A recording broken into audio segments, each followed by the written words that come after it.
Salvete, salvete omnes, yo soy Néstor Marqués y hoy en Antigua Roma al Día, como veis, me he venido a un yacimiento fantástico que quizá, si no os dijera dónde estamos, a lo mejor no lo reconoceríais, pero que realmente es uno de los yacimientos más importantes de la historia, incluso ya para los romanos, porque hoy estamos en la colina de Isarlik, en lo que tradicionalmente se conoce como la ciudad de Troya. Hoy vamos a visitar la cuna de la estirpe romana, el lugar donde los romanos pensaban que había nacido su sociedad, gracias al héroe Eneas, que había huido de aquí, de Troya, en el momento de la destrucción, en el año 1453, si hacemos caso a las fuentes escritas, pero como ahora veremos, vamos a comprobar y vamos a descubrir que Troya es mucho más que eso, que es una ciudad complejísima, estratigráfica y arqueológicamente, y os voy a enseñar un poquito más de lo que tenemos en este yacimiento de Isarlik. Vamos a visitar la ciudad de Troya. Venga, comenzamos,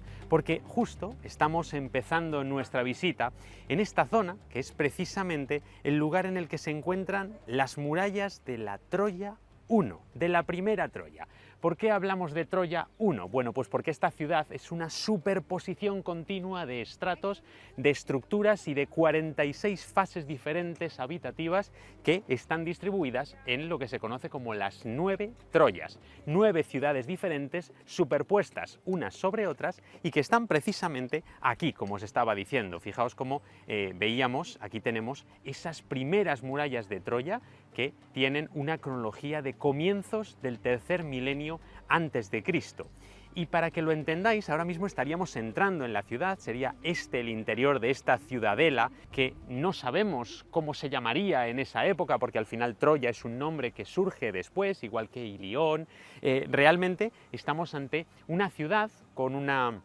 influencia sobre todo de esta zona de Anatolia, que después tendrá contactos con muchos lugares del mundo, por supuesto mediterráneo, pero que se va a ir sobreponiendo a sí misma. Fijaos, porque estos muros que estáis viendo por encima ya son de la segunda Troya, si os dais cuenta, una Troya que va a colmatar todas estas estructuras de aquí y se va a extender por esta zona, que a partir de ese momento va a ser también parte del interior de la ciudad. Troya es una ciudad que se ha construido sobre esta gran montaña, sobre este monte, y que, como veis, pues tiene gran cantidad de capas, porque al final recordemos siempre que las ciudades antiguas no quitaban los escombros y se construía otra vez sobre una cimentación, sino que realmente se sobreponían una y otra vez. Y en una zona como esta, especialmente cuando las construcciones eran de adobe, y no tanto de piedra, bueno, pues esos adobes se acumulaban, incluso las piedras también se acumulaban, y por eso las cotas de los yacimientos de las ciudades en ese momento pues iban creciendo de una manera bastante grande. Esto no solo pasa aquí, pasa en muchos otros lugares del mundo antiguo y especialmente en el mundo romano lo vamos a encontrar muchísimas veces. Aquí llegaremos a ese momento romano, por supuesto, pero sobre todo vamos a ver primero, antes de llegar a esa última fase, porque la romana al final es la Troya número 9, vamos a ver cómo se ha desarrollado aquí la estratigrafía, porque fijaos, estamos llegando a un punto muy importante en el que nos van a mostrar realmente esas diferentes fases del yacimiento. Aquí podéis ver precisamente un plano en el que tenemos bastante bien reflejadas cada una de esas diferentes Troyas que han existido. Y aquí estamos llegando al momento en el que se descubre esta ciudad, se descubre que en este monte de Isarlik había un yacimiento y se identifica con Troya. Y seguro que a todos nos viene a la cabeza el nombre de Heinrich Schliemann, quien a finales del siglo XIX, a través de la lectura de la Ilíada, consigue dar con el lugar en el que sucedió la guerra de Troya, en la ciudad que dejó pasar al caballo de los aqueos y que fue destruida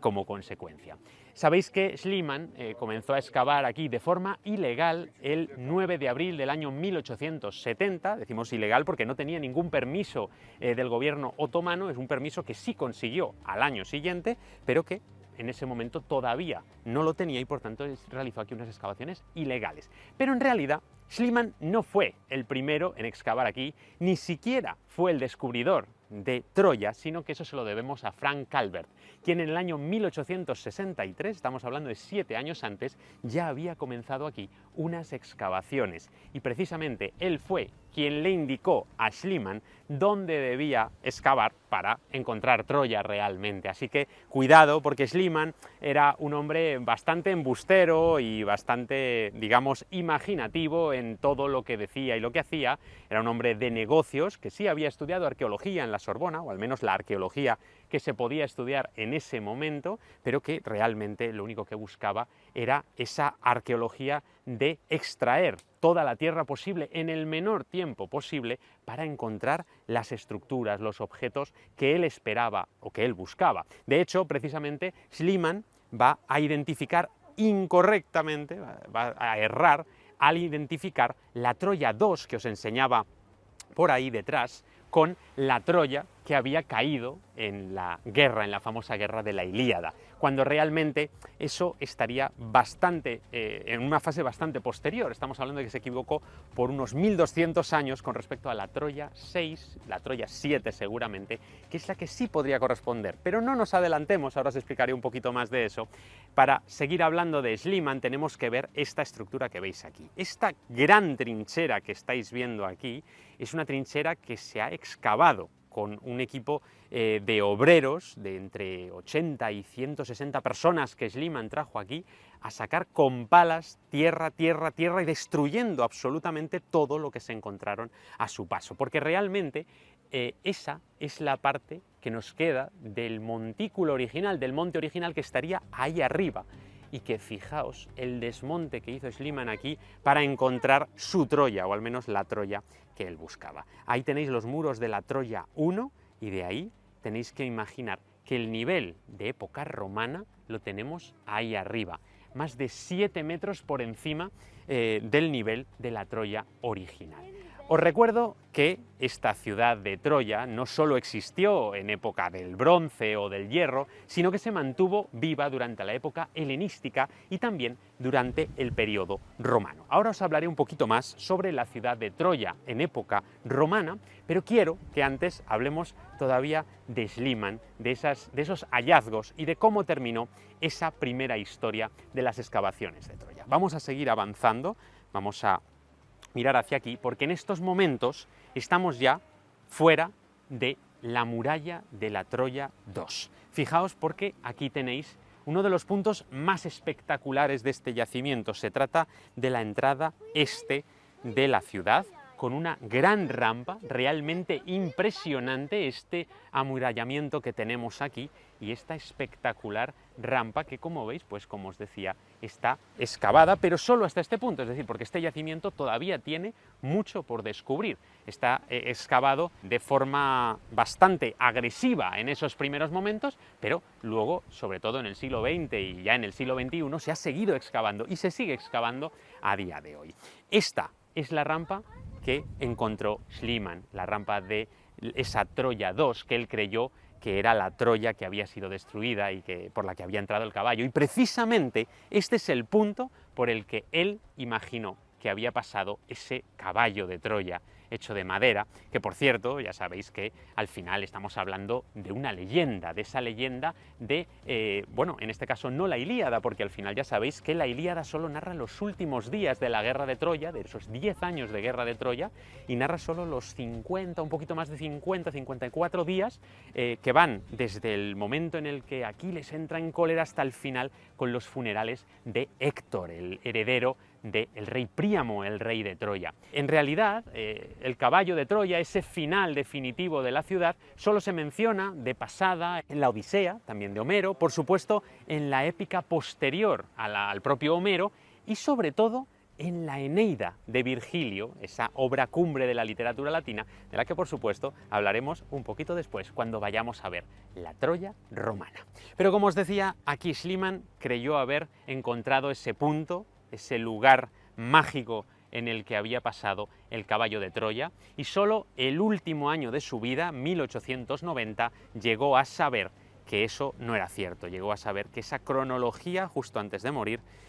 no era la correcta. Estamos hablando de un momento muy anterior, estamos todavía a finales del tercer milenio en esta Troya 2, pero fijaos qué magnitud, es verdaderamente espectacular poder ver las estructuras de esta ciudad de Troya. Si os fijáis, aquí tenemos justo a la izquierda de esta rampa, tenemos una zona en la que Schliemann había encontrado el llamado tesoro de Príamo, un tesoro de joyas, de oro, verdaderamente impresionante, que años más tarde diría que había encontrado su mujer. Realmente ella no estaba aquí, esto os estaba diciendo, Schliemann era bastante imaginativo en ese sentido, pero el caso es que efectivamente encontró un gran tesoro de joyas que sacó ilegalmente de este país y que llevó hasta Berlín, donde acabaron donadas. Al final, durante el Tercer Reich, ese tesoro del rey Príamo estuvo allí, en Berlín, en Alemania, y durante la Segunda Guerra Mundial esas piezas se perdieron, desaparecieron, para finalmente reaparecer en la segunda mitad del siglo XX en Rusia. Están en Moscú ahora mismo, en el Museo Pushkin, donde siguen y, bueno, ya sabéis que existe toda una tendencia de repatriación de esos elementos, ya sea con el Partenón de Atenas, y aquí por supuesto también lo tenemos. Precisamente, si os parece bien, dejadme un me gusta, mi plaquet por aquí, y dejadme un comentario si queréis que vayamos a ver el museo de este yacimiento, el Museo de Troya, donde una de las reclamaciones que tienen es precisamente la de que esas piezas del llamado tesoro del rey Príamo vuelvan aquí, vuelvan a su hogar. Seguimos adelante, a partir de ese momento las excavaciones continúan, tenemos esa Troya 2 y ahora nos vamos a dirigir para que veáis ya las siguientes Troyas, las Troyas que vinieron después de ese primer momento y que una de ellas sí pudo ser la que corresponde con la famosa Guerra de Troya. Nos alejamos un poco más de esa parte central, de esa zona más alta de la Acrópolis de Troya, y aquí podéis ver una fortificación que se corresponde con la Troya 6, seguramente la Troya más monumental. Estamos hablando de una ciudad de hacia mediados del segundo milenio antes de Cristo, hacia el año 1500 antes de Cristo más o menos, y podéis ver que se trata de la primera vez que encontramos unos grandes sillares fortificando de una manera bastante espectacular esta ciudad, unos muros de más de 4,5 metros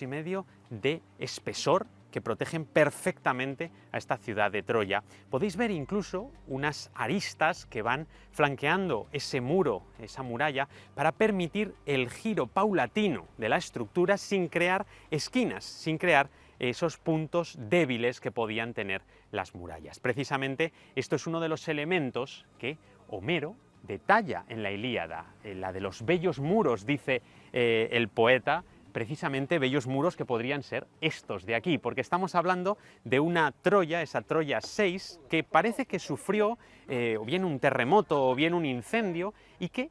terminó por estructurarse de nuevo en lo que llamamos la Troya 7, que parece que tuvo hacia el año 1200 a.C. aproximadamente una destrucción que fue bastante brutal, una destrucción intencionada que se ha querido relacionar precisamente con lo que podría ser el evento que habría dado lugar a la leyenda de la Guerra de Troya. Este es uno de esos misterios, una de esas incógnitas que realmente no podemos resolver, no podemos saber si realmente sucedió la Guerra de Troya, pero parece que algunos elementos arqueológicos que vemos aquí nos llevan a pensar precisamente eso, ¿no? Además, este contexto es muy similar al de la caída de los pueblos hititas, micénicos, en fin, toda una serie de destrucciones de civilizaciones del Mediterráneo que suceden hacia ese momento a causa de los pueblos del mar, famosísimos pueblos del mar, que dan lugar a una época que conocemos, entre comillas, como la época oscura, una pérdida de la escritura en buena parte de esta zona del Egeo, en fin,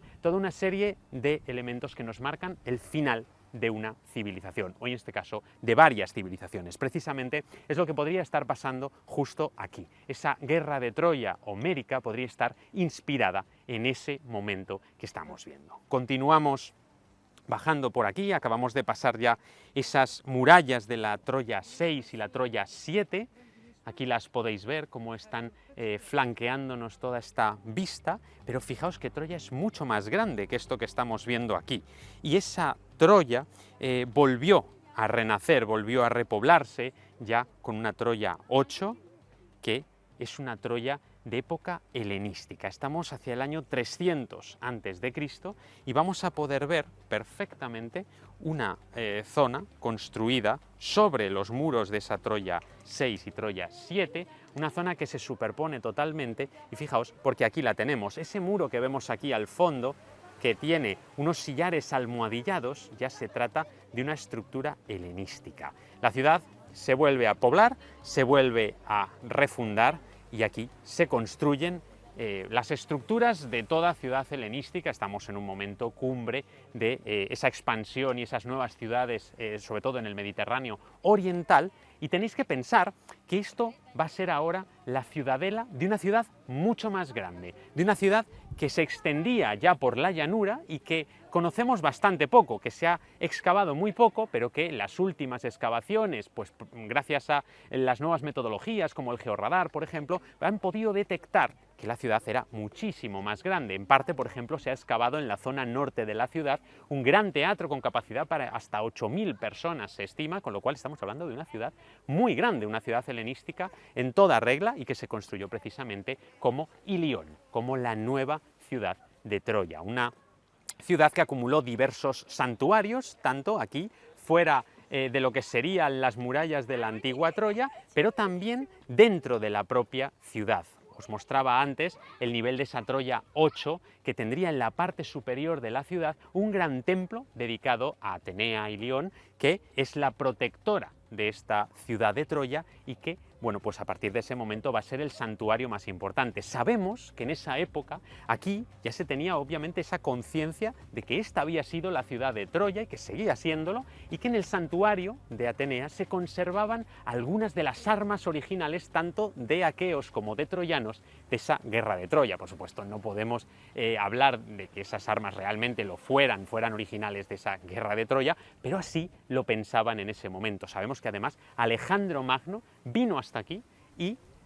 tomó algunas de esas armas, dejando a cambio, eso sí, en el templo de Atenea, todas las suyas y toda su armadura, algo bastante impresionante y que nos habla también de los elementos históricos que unen la arqueología con las fuentes clásicas aquí, en esta ciudad de Troya. Fueron muchos los personajes importantes que llegaron hasta esta ciudad de Troya, que se había convertido ya en un punto prácticamente de peregrinaje. En el año 85 a.C., ya estamos en el mundo romano plenamente, el general Cayo Flavio Fimbrio llegó hasta esta ciudad, la conquistó en el contexto de las guerras contra Mitrídates VI, que bueno, pues duró muy poquito, duró 11 días, nos dicen las fuentes, la ciudad de Ilión, y además el general romano se jactaba de haber hecho en 11 días lo que los aqueos habían tardado 10 años en hacer. Es verdad que un troyano, según las fuentes, nos dice que le contestó que, hombre, él no había tenido que enfrentarse al gran Héctor y que por eso lo había conseguido. Realmente la ciudad queda destruida, esta ciudad de Ilión queda destruida, y no será hasta unos años más tarde, en concreto en el año 46 a.C., cuando venga nuestro próximo protagonista. Cayo Julio César llegó a la ciudad de Troya. Por supuesto, tenéis que recordar que estamos hablando de un personaje fundamental relacionado con esta ciudad de Troya. ¿Cómo no iba a venir César aquí, siendo esta la cuna en la que había nacido su familia y, por supuesto, toda la estirpe romana? Porque aquí entramos en uno de los puntos más importantes. Realmente estamos hablando de que ya en el siglo II a.C. había comenzado a surgir esa leyenda que asociaba a la diosa Venus como madre de Eneas, el héroe troyano, que había conseguido huir de Troya, de aquí, justo de esta ciudad, y se había llevado consigo el Palladion, esa estatua de Atenea de madera que había trasladado al Lacio, a Italia, y que había llevado también, por supuesto, a unos cuantos hombres consigo, incluyendo a su padre, Anquises, y a su hijo, Ascanio. Ese Ascanio, llamado también Iulo, habría sido el que habría fundado la estirpe de los Julios, de los Iuli, y por tanto toda esa estirpe larguísima de los romanos que habrían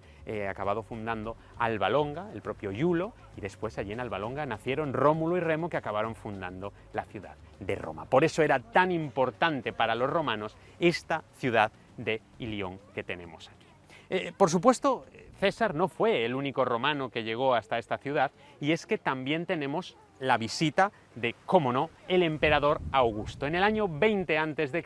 Augusto llegó hasta estas mismas murallas que estamos viendo, hasta esta ciudad, para rendir un homenaje a esa fundación y a esa estirpe de los romanos, y por supuesto lo hizo de la manera más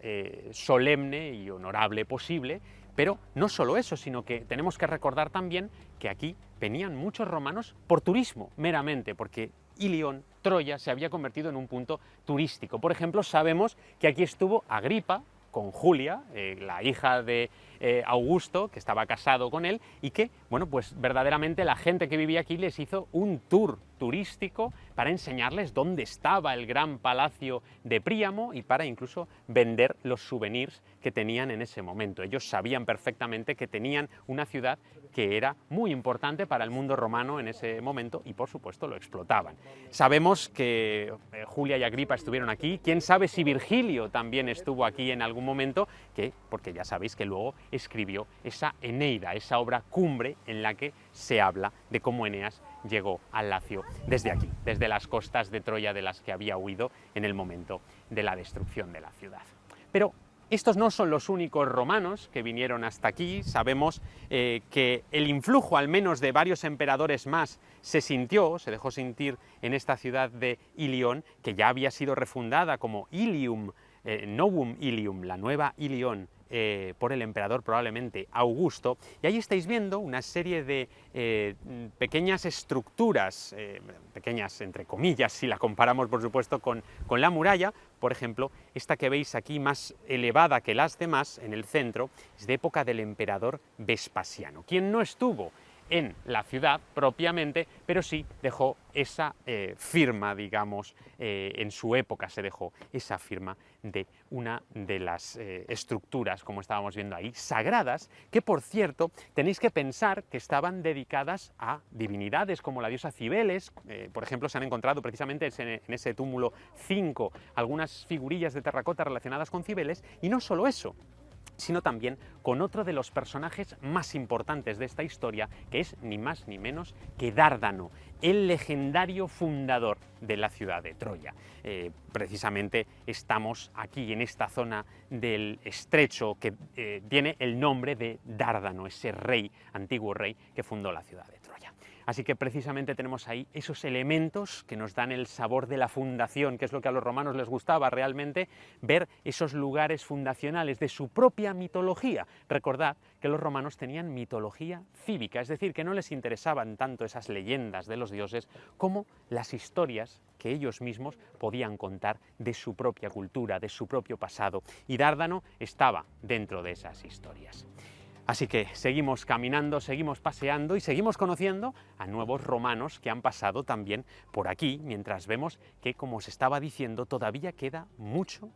por excavar en esta ciudad de Troya, un yacimiento espectacular que tenéis que venir a descubrir. En esta zona, precisamente, es donde os comentaba, pues está toda la ciudad, el resto de la ciudad que sale más allá de la ciudadela, de esta zona alta en la que nosotros estamos ahora mismo. Una gran ciudad que tenía una importancia tremenda en ese momento, porque este estrecho que nos une el mar Egeo con el mar de Mármara, el estrecho del Helesponto, estamos hablando de un punto comercial fantástico, un espacio en el que paraban todos los comerciantes, los barcos, y que además tiene una peculiaridad, y es que los vientos muchas veces, además aquí son bastante fuertes, hacen que los barcos no puedan atravesar ese estrecho y tengan que esperar, y el punto de espera es precisamente justo este en el que estamos nosotros ahora, con lo cual la ciudad se enriqueció a través de todas las épocas precisamente por ese motivo, entre otros muchos. Caminando hemos llegado hacia otro espacio en el que ya vemos claramente la Troya 9. Esta es la Troya romana, la Troya imperial, la ciudad de Novum Ilium, y aquí podéis ver un odeón, un theatrum tectum en latín, que es un teatro techado, un teatro que estaba completamente cubierto, con capacidad como para unas 2000 personas aproximadamente, fijaos, con un pórtico trasero del que podemos ver aquí los arranques de las columnas y muchos otros fragmentos de esas mismas columnas, precisamente los tenemos aquí detrás. Y es que este odeón probablemente se dedicó en honor del emperador Adriano, otro de los grandes viajeros de la antigüedad, que por supuesto estuvo aquí en Ilion, estuvo en Troya. En el año 124 parece que se construye esta estructura y por supuesto se le colocó en la escena una estatua dedicada a él mismo, una estatua del emperador Adriano con una gran coraza, con su medusa en la parte frontal, que en un próximo vídeo, como os decía, iremos posiblemente a visitar, si os parece bien y si dejáis un me gusta por aquí. Además, sabéis que para que podamos ir ahí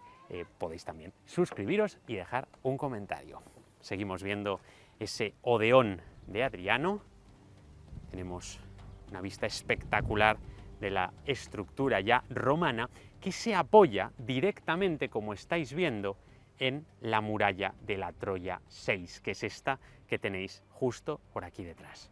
Es verdaderamente un yacimiento espectacular, este de Troya por el que estamos ahora paseando, y como veis se superponen las estructuras de casi 3.000 o más de 3.000 años de historia. Por ejemplo, fijaos estas columnas que salen por aquí, todas esas estructuras de la Troya 6, en la parte de atrás las de la Troya 2, 3, en fin,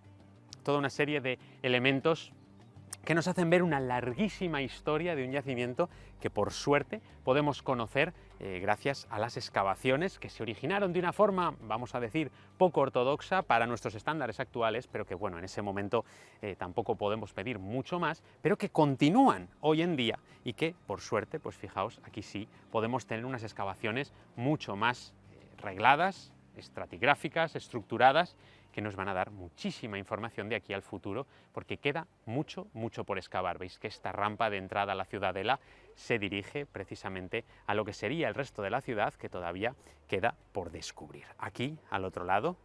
podéis ver cómo continúa esa rampa de entrada a la ciudad, incluso con las cloacas. Se han encontrado cloacas tanto de obra, como estáis viendo por ahí, como por ejemplo también cloacas de cerámica, con esos tubos y esas tuberías de cerámica que permitían un flujo fantástico del agua por toda la ciudad, tanto un flujo de cloaca, de aguas insalubres, como también de un suministro. Porque en la ciudad sí tenemos en algunos puntos momentos de inestabilidad, sobre todo en la Troya 7, por ejemplo, tenemos cisternas de acumulación de agua de lluvia para poder beber, incluso si se cortaban los suministros, esto es una realidad, pero también un suministro continuo a través de acueducto ya en época romana. Fijaos cómo por aquí hemos seguido caminando, hemos llegado hasta un punto en el que se encuentra el Buleuterion. Se trata de el edificio del gobierno de la ciudad, lo que para los romanos habría sido la curia. Recordad que aunque estemos en un mundo romano, estamos en un contexto oriental y por tanto hablamos de elementos de tradición o de corte griego. Bueno, pues hasta aquí llega nuestra visita. Estamos prácticamente rodeando la ciudad completa. Allí tenemos los últimos bastiones y los últimos amurallamientos de la Troya 6 y la Troya 7, pero quiero dejaros también un poquito para que si alguna vez queréis venir por aquí descubráis que hay mucho más de lo que yo os he enseñado, incluso aquí en el yacimiento de Troya.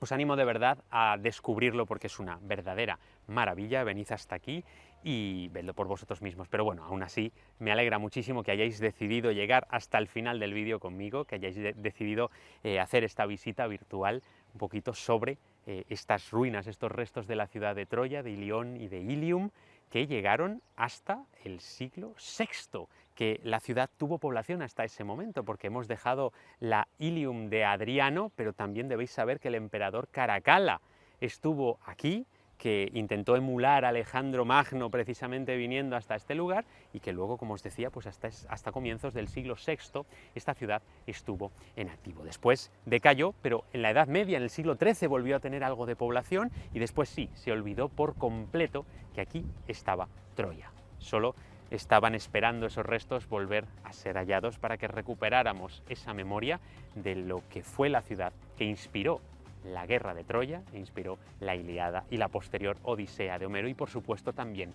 la Eneida de Virgilio. Una ciudad fantástica, una ciudad impresionantemente importante para la historia, como os decía al principio, del mundo, y por supuesto para la de los romanos. Así que muchísimas gracias por llegar hasta aquí, hasta este final del vídeo conmigo. Deja tu me gusta, mi plaquet y un comentario para ver dónde quieres que vayamos en nuestro próximo viaje por el mundo romano. Muchísimas gracias por ver este vídeo, gracias por suscribirte. Yo soy Néstor Marqués y nos vemos en el próximo. Bene vale.